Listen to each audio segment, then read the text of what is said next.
What makes an ideal property in Arizona? Let's say if you were going to go hand select the most ideal property to operate as an assisted living facility, what makes that property ideal? Single Oh, level. okay. I Yeah, know a lot of I can there's a lot imagine. of I know it's a very obvious thing, but a lot of people always ask me, can Which it's most too properties in Arizona are single level, they right? are, yeah. Okay. Single level, you want to target as many beds, you want to get licensed for as many beds as possible. So if you can get a home that's over 2,500 square feet, up to 3,500 or 4,000 square feet, and be able to force some of that appreciation by adding value by getting more bedrooms in there, whether it's converting a garage or attaching maybe a guest house to the main property and adding those additional bedrooms. But if you can make as many bedrooms as possible, that's what you want. If you can make them all private bedrooms, and I wouldn't focus as much on the bathrooms because the bathrooms they'll typically share them.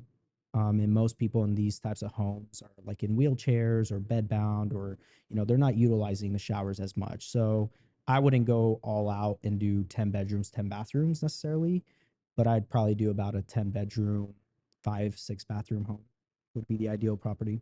And you mentioned guest house. So if you have a guest house, can you theoretically put 10 beds in the main house and 10 beds in the guest house? No, you would need to subdivide it. It would need to be a Okay. separate So you would have to license. split the lot, but then now you're dealing with being less than X amount of miles from one another, right? So that's a very interesting take. So Hmm. because we purchased the property and it's essentially an 8 bed that's licensed for 8 beds, and the next house over, like the lot over, is a 10 bed. It's all private, 10 bedrooms, 10 bath. The one that's an 8 bed is like 6 bedrooms, 3 bath. So they're next to each other. The nice thing about that one, it got grandfathered in into the zoning. So, but now, yes, theoretically, it wouldn't meet the spacing requirement Okay. in that sense. Interesting. And I got to imagine with all the baby boomers retiring and that big wave of people, Mhm. kind of getting to that age to where they're going to start going into retirement homes, the demand for this product has got to be relatively high. Is it trending up or is it trending down right now? During COVID, it was very interesting. It just kind of became stale, and there wasn't a lot of people. A lot of families were worried. They were kind of like trying to figure it out, just like anybody else was during that period. But now it's starting to trend upward a lot because what had happened during COVID, all these big box facilities all got COVID, Mm. all of them, and the percentage that of homes that got COVID and people, unfortunately passing was very minor compared to the big box facilities. So families started realizing we need to get into these smaller contained areas, essentially in these smaller homes. And so, yeah, you're starting to see a lot more traffic come to the smaller residential.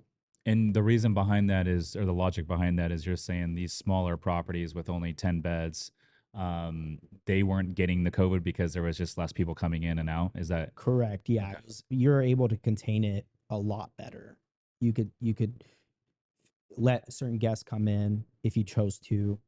The different third party services like hospice or home health, anybody that was treating any of the people at the home, you could, each person would have to come through, and just like any other facility, you would have to fill out, make sure you got their temperature, etc. So you were able to really contain that a lot better, smaller.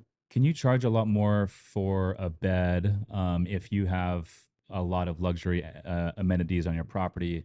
Maybe you have a lake. Maybe you have, a pickleball court. I don't know if these folks at that age play pickleball, but uh, you guys would be surprised, man. I've played pickleball against like a 75-year-old lady with a torn ACL, and she whooped my ass. So they're out there, Dude, I was mountain but biking and there was a lady. She had to be in her 60s, bro, and she was just going at it. She passed me up, and I was like, damn, like that's crazy. yeah. So anyhow, if you have these amenities and you have like a really nice resort style property, can you charge more per bed? So I love that you're asking that because I know you have a Scottsdale property, and I have operators who have Paradise Valley assisted livings, Okay. and they're charging just because of, again, to your point, with those amenities, walkways are really important. If you could have a nice big backyard with a nice walkway where they can go out with family, go for a walk, Mhm. whatever, a nice gazebo, for instance, a fire pit, stuff like that. if you have the room to do that, yes, you'll be able to charge a lot more because of those amenities. I'll give you an example. One of my operators, he actually charges on average 7 to 8 thousand a bed Okay. and that's in Paradise Valley. And what's the range typically for properties out there in that area? Price wise, Low end, high end per bed. Yeah. per bed, yeah, low end, I would say the average right now is about 3,500. On the high end, you're probably looking at like 7 to 8 thousand Okay.